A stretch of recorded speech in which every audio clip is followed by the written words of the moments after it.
How do we support then the role of the healer?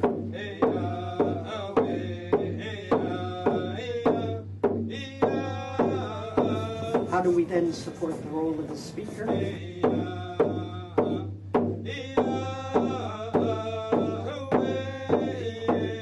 How do we then support all of those roles within this community?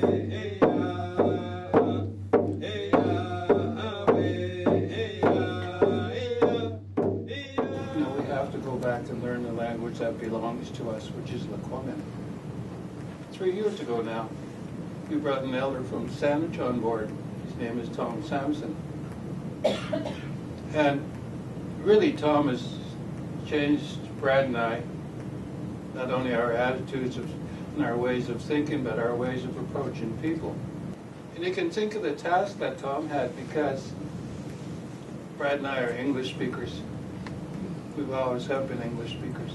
The important thing about it is that Tom introduced us to the old teachings. And we studied with Tom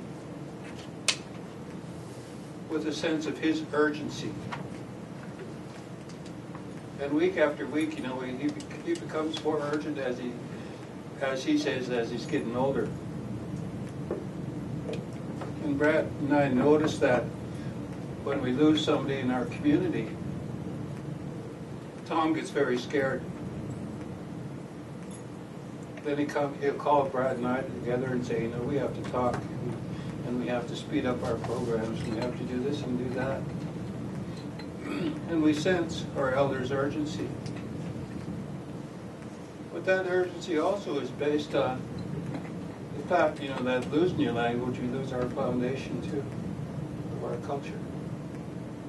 I, as well as our deputy, recognized that this work is important, and as you know, in terms of our Aboriginal conceptual framework, that this is one of the #1 priorities of how we're going to do our work with First Nations and Aboriginal people. And I was very fortunate to be in a forum in Chehalis First Nation with the nation-to-nation work that we've been working on over the last about 3 years, and it was, I guess, it was all about connecting with the songs, the ceremonies, the language, the family and children, and how important, and still we know for hundreds of years, how important that connection to family and children, our language, our culture, the stories are for our people.